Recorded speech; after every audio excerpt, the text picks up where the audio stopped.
A talk show that cuts to the truth, no matter how painful it might be, and no BS.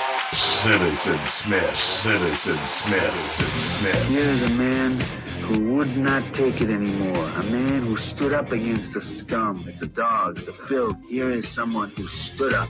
It's time for Citizen Smith. Good morning. How are you? This is Citizen Smith. Well, I don't think this music's appropriate. I think this music's more appropriate. Aloha Friday. Or would this be more appropriate? Oh, I like that. Yeah, Hawaii 5-0. Going back to the day. All right, I didn't mean to interrupt, but it is Aloha Friday. So, aloha. Yeah, well, I'm glad you're having a lot of fun with the music, and it's a very happy, upbeat moment, but it's not going to be that kind of show today because we're going to be talking about this catastrophe going on in Texas and the abortion law that was essentially approved by the justices of the Supreme Court in this early stage of this battle that will begin, limiting the rights of a woman to have an abortion essentially to 6 weeks in Texas. Before I get into it, I just wanted to mention yesterday we went to a wonderful wine. Yes, very nice. Winery, Adelsheim. And David Adelsheim, the longtime owner, it's a 50-year anniversary celebration going on there. 50 years. One of the first of, I think he said, a half dozen wineries that began in the Willamette Valley in Oregon. So we drove out there to record a special segment for Sunday School Wine Radio, which is an excellent show here on Talkcast PDX, profiling wine with Martin and Mallory. They will be airing that. We will be putting it on our platform this weekend. Yeah, hopefully this evening. So I'm going to have a special feature because Mr. Adelsheim took me down into the bowels of the winery. Actually, it's a tour from the point of picking the grapes to venturing into the processing area, down into the storage area in the wine barrels of oak. Fascinating to look at, a special privilege to do so. So I will put that feature on my page to show you the wine process at one of the great wineries of Oregon, Adelsheim Winery in Willamette Valley, which we drove an hour to get there. Down in Newburgh. I didn't realize Willamette Valley can start like over in Forest Grove and Beaverton, winds around the hillsides and mountains into valleys. It's a massive area, Willamette Valley. It was a nice educational trip for Citizen Smith. My first winery that I visited in Oregon, even though I've lived here for almost a year, 6 months in the South Coast and now 5 months here, going on to 6 months in Portland. My first winery visit in Oregon. So I was glad to see one of the best in doing so, and enjoyed some wonderful wine tasting, too, of their great bottles of wine. Pinot Noir, their specialty, as is the Willamette Valley noted for. I had to buy 2 bottles, way over my budget, but you only live once, so I got a couple of Pinot Noirs of Adelsheim's winery. I felt obligated. And after tasting the wine, I had to buy a couple because they were fantastic. So look for that feature on my homepage on talkcastpdx.com. Go to Citizen Smith, and we have some special features, whether it's Man on the Street, or in this case, a wine tour of Adelsheim Winery. With that said, here we go. Time to talk abortion. That wonderful dividing issue in America, where one side will never give in to the other unless it goes to court, and in this case, it did. And what's going to be taking place in America now is going to be quite interesting. I would not want to be a woman today in America with losing rights to your reproductive decisions and your body. Because what has been unleashed in Texas will go state by state through conservative states Southern Carolina, Mississippi, you name it. They're jumping on board. This is complicated, so bear with me. I am no expert. I'm learning as you are as this process is underway. So I'm utilizing the Wall Street Journal for the most part, which did some extensive in-depth reporting. I got some New York Times stuff. These are the two mainstays of my sources of news, even though I do peruse the internet thoroughly as well. But so this all started first. Let's go back a couple of days. This new Texas law essentially bars abortions after about 6 weeks. If you detect a heartbeat of the fetus, they say you cannot abort it, which usually starts at the 6 week period. So you got up to 4 to 6 weeks in Texas to get an abortion. Otherwise, it will be challenged. You could be sued by private groups, and you'll be breaking the law as Texas has pronounced it now. And some women don't even know they're pregnant for 6 weeks. They don't even know they're in that condition. It's essentially outlawing abortion. The law, the most restrictive abortion measure in the U.S., was signed by Governor Greg Abbott, a Republican, in May with an effective date of September 1st.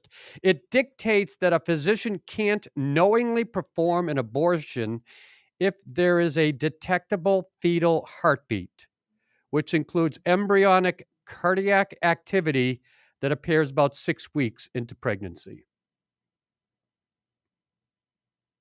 So as people are saying, any ban on abortions occurring in such an early stage, when some women, as I mentioned, just begin to realize they're pregnant, conflicts with current Supreme Court precedent.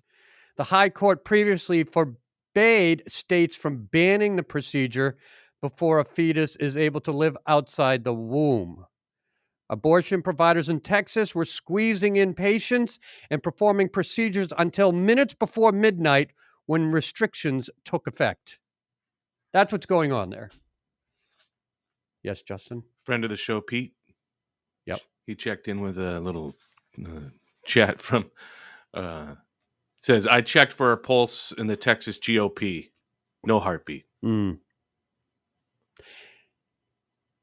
So the Texas abortion movement here is going to have reverberating effects.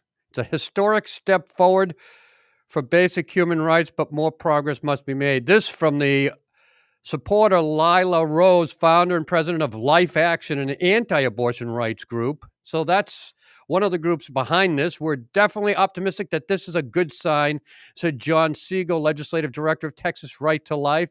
We're not fully celebrating until we see an official ruling, which did come kind of from the Supreme Court Justice last night, midnight. So now private parties can, under the terms of the 6-week ban, file civil lawsuits against any person who allegedly performs or aids a banned abortion.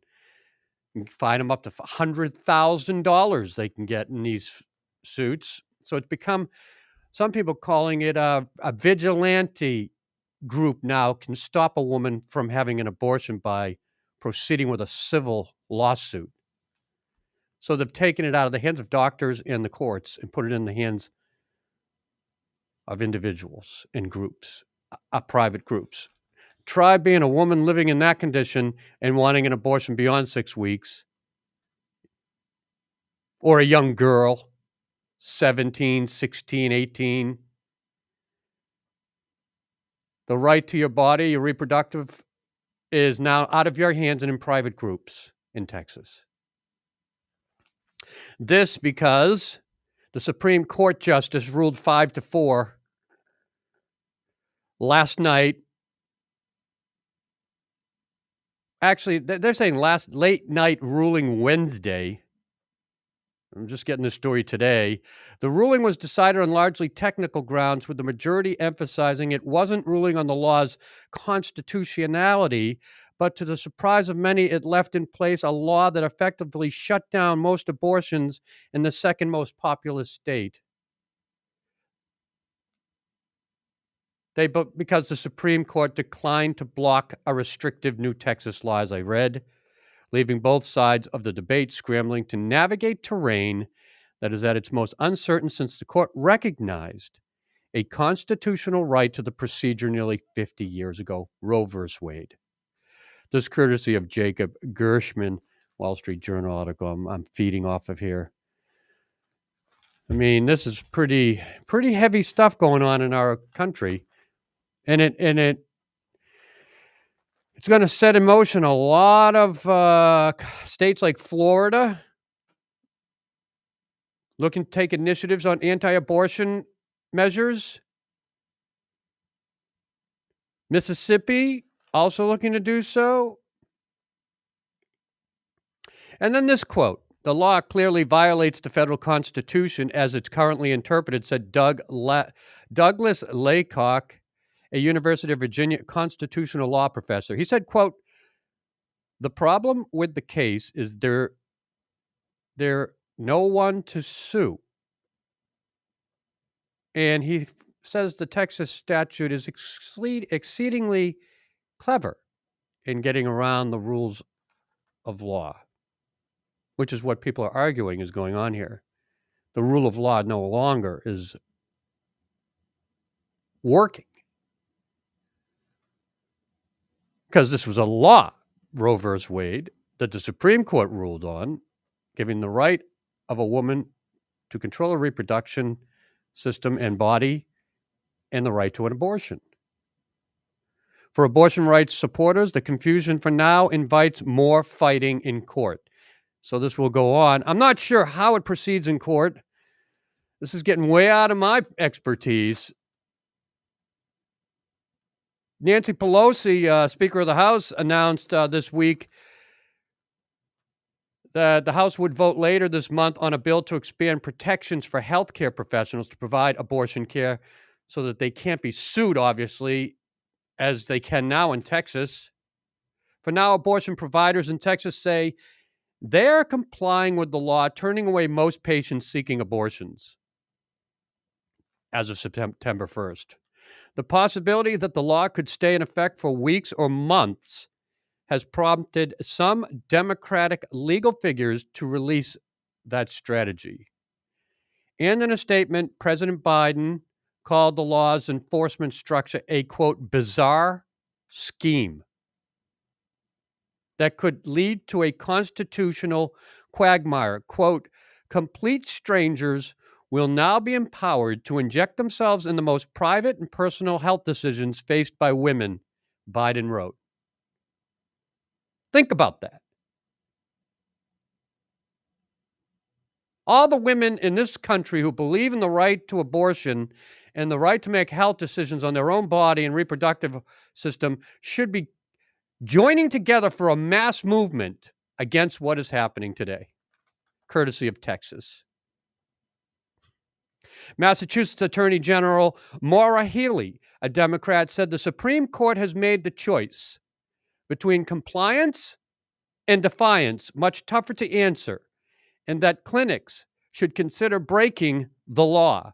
Quote, that's a legitimate question given to instantaneous, overnight chilling effect this unconstitutional law has had on access to care, end quote. So some people saying they're ready for South Carolina to introduce such a law.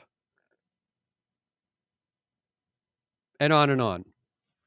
And this is all courtesy of the court. The Supreme Court has gradually been swaying right, with now 5 very conservative justices on the court. The most recent, Amy Coney Barrett. She was the one that made it a 5 majority to the 4 minority of more liberal justices, said she wouldn't allow any personal or religious failings enter her judgment.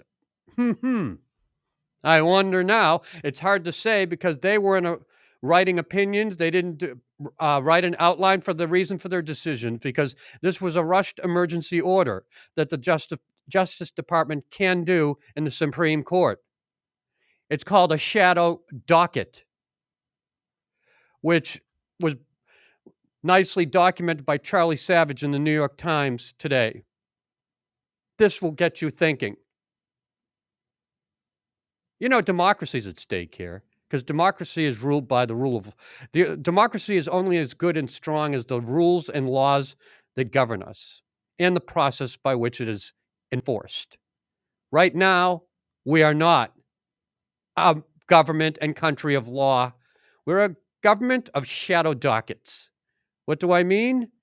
Let Mr. Savage share it with you as I read.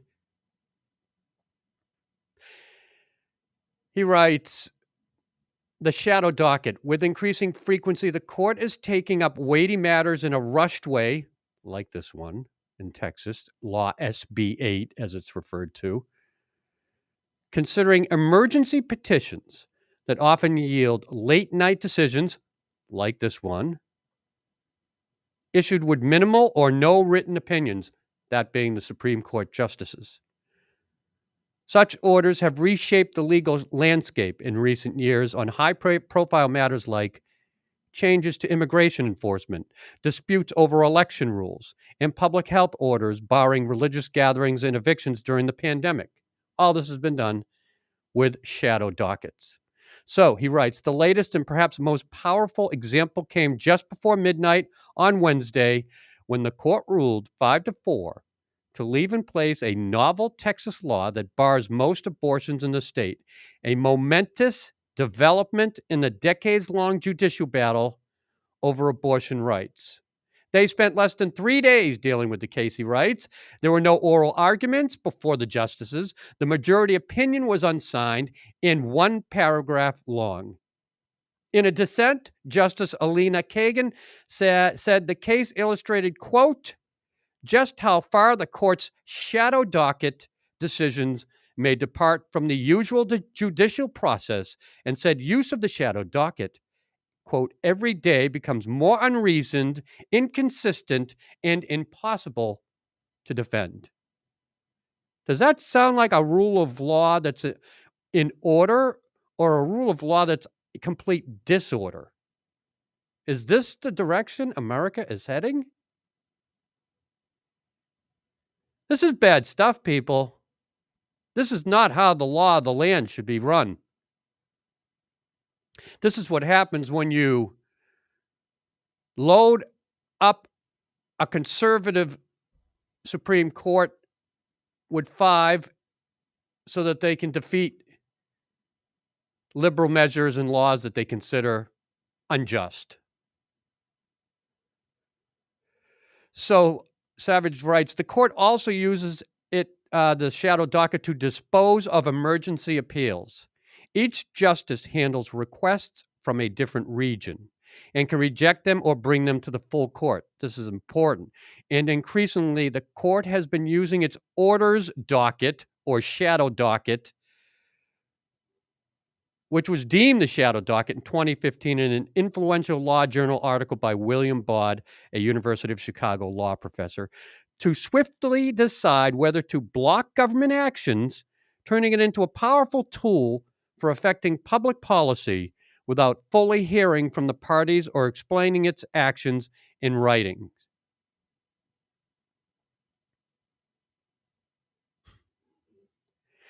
It's being called flagrantly unconstitutional. And what they did is an unconstitutional law, the Supreme Court. That from Gerald Nadler, Democrat of New York, denouncing the ruling. Quote, because the court has now shown repressive state legislatures how to game the system, the House Judiciary Committee will hold hearings to shine a light on the Supreme Court's dangerous and cowardly use of the shadow docket, he said in a statement. Quote, decisions like this one chip away at our democracy. Man, we're going into a dangerous area here. Chipping away at our democracy. And slowly but surely, the United States of America is losing its way as the leader of democracy. As Supreme Court justices take control of our personal lives like they never have before. And dictate policy, dictate government. There's supposed to be a separation of powers from the judicial system to the legislative system, from politics to law. And now it's starting to mesh as one.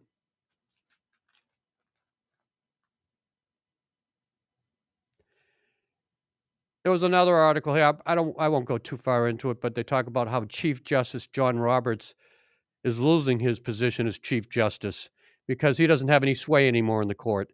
He's essentially being railroaded out from being a Chief Justice by the conservative majority 5 that are on the court.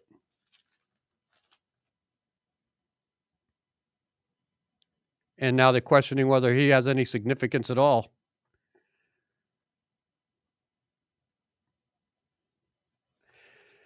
So there you go. Watch how this develops. This is a really critical period for liberals, for women who want their rights to abortion. The fight is on. And caught in the middle of all this is a young girl or young women who have to make decisions about their own bodies and lives. And now you've got people around you that are telling you what to do, how to do it. And if you do it, we'll sue you. Welcome to being a woman in America today, at least in Texas and soon to be other states, where your rights have just been taken away. Heavy stuff. I hate talking about abortion, but this thing's raised its ugly head. It's one of the biggest topics now in America, if not the topic. Roe versus Wade. 50 years ago, the decision on Roe versus Wade was ruled. And now, 50 years later, the movement is afoot to unseat it, to undermine it, to abolish it. My prediction is it won't happen. There'll be more court battles, and they'll go into statewide battles. Supreme Court will have to revisit this. It'll go on for a few months, but it must be closely watched.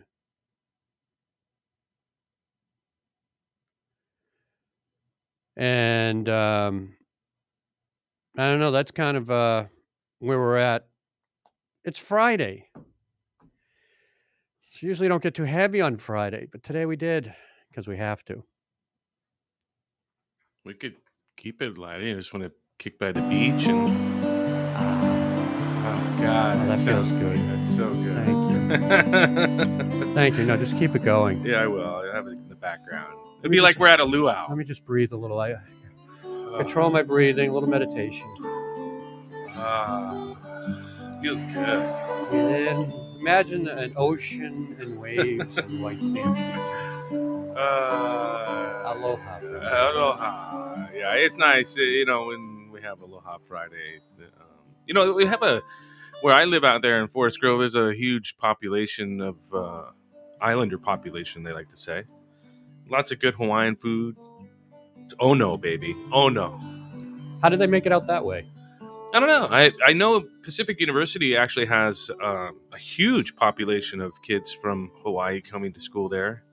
They actually have a director of recruiting for Hawaii as well. So that'd be a dream job, wouldn't it? I would take that job. We want you to go invite what people. We're doing. We want to invite people. Invite people from Hawaii to come here and go to school. Yeah. Okay, no problem. I can do that. But there you go, a little Aloha Friday. I might take a drive to the coast this weekend. You actually going to leave town, yeah, drive I haven't been somewhere? Out of the city of Portland for 5 months. Well, I went to Klamath. I'm not Klamath. I went to Newburgh. I went to John Day, and the fossil beds there was 5-hour drive. This is such a big state. It's so easy to spend a whole day driving. Big state. So I'm going to go out to the coast maybe this weekend. I haven't been there. It's Labor Day weekend. Everybody and their mother's going to be there. I'm not going anywhere. Forget it. Everybody and their mother's going to be out there. I'm just going to hang tight. I'll just enjoy grilling up some fish. Yeah. And hang tight. See a nice movie. Yeah. I'm going to see the Shang-Chi. You know, the You're killing me. I want to see the movie too. yeah. So I'll be reviewing that on Monday. Are we going to be here Monday? That's Labor Day. Oh. No one's going to be around. Yeah, I guess we won't be here then. It's up to you. Do you want to do the show? Well, it's Labor Day. You make the call right now. You're the general manager. We're going to take Monday off. All right. Like everybody else. Yeah. Nobody else is going to be around. All right. Yeah, it's a Labor Day. Labor Day is when the laborers of America don't work. Says here, I believe that we got Pete. You know, he likes to chime in on the show, friend of the show. Says, I believe what Citizen Smith is saying is that he's going to call Pete to drive him to the coast in his Tesla. That's funny. Pete. Pete, I live in Forest Grove. Not a bad idea. Yeah, Pete's very well informed about the state because he's born and raised here. A lot of people are born and raised in Portland, Oregon. They never leave. They love it so much. It's one of those cities and states that glorious to live in. Been seeing some tourists too. By the way, at the winery yesterday, bumped into a couple of tourists from Massachusetts visiting the winery. So people are visiting Oregon. They come to Oregon from other states like Massachusetts because it's so beautiful and to see the wineries. You know what? Maybe I'll visit another one. Two shits about Portland. They're like, we want some wine. Not true, though. I met a couple from Minnesota last weekend. They were visiting Portland just for the fun of it from Minnesota. I was like, why did you choose Portland? You know, it's cheap flights. Haven't seen it. You know, it's Foodieville. Less riots. I bet you Portlandia probably helped a lot in attracting people, right? They showed the quirky side. Well, it was a hell of a lot of publicity for the city. It's still a funny show. Yeah. So, you know, a lot of people still coming, no tourists. You bump into them out there, and they enjoy the city and the state and the coast. I mean, it is one of the more beautiful states in the Union and one of the more interesting cities to visit with great food and the Willamette River and the Riverwalk and the parkways. Yeah, we got our problems. We know what they are. But overall, it's very intriguing to the outside to visit Portland, Oregon. And the Oregon coast, especially. Coast. Which I lived in South Coast, Oregon for 6 months. Yeah. Gold Beach. Beautiful back in 2015. place, And honestly, when I retire, that's where you can find Citizen Smith. Yeah. I'll be down in Gold Beach, my favorite little town. I won't be far from Oregon. you. I'll probably be up near Bandon playing golf every day. You can come hang out with us. Yeah, you can. You be in Bandon, I'll be in Gold Beach. I might even I have some friends in Brookings too. I love it down there. Southern Oregon is just you didn't even know about that place until I moved there. Well, I didn't know about Gold Beach. I'd been to Brookings a couple times, but I'd never been to the little town of Gold Beach. And I tell you, it is a nice little town, and it's interesting. There's some cats there who own a radio station there, and they're young guys. They bought that little one there? Yeah, you got these young guys. I mean, when did they buy it? Oh, a while back. But it's just a neat little community, and I think it's an outstanding little place. But just if you're listening, just forget it in your mind, erase it, forget it. I'm glad I had a chance to see it before it's becomes more discovered. But it's still one of those places that's really kind of out of the way and small population base. We explored. We had some friends who had a place in Yachats for a while, and we'd go hang out there every now and then. That's a weird little town too. Yeah. Well, I enjoyed our little journey yesterday to the winery. Go buy yourself some Adelsheim wine. Look at the feature that I put on today's show. It'll be above it. You can click on the link in the video player and watch the tour of Adelsheim Winery from grape to barreled. They can subscribe to the Talkcast PDX YouTube channel. They'll get notices every time you drop a new video. So just remember that, folks. New feature. Yeah. Excellent. Well, that does it for today's show. I'm Citizen Smith. Aloha. Have a great Labor Day weekend. We'll see you on Tuesday. Aloha.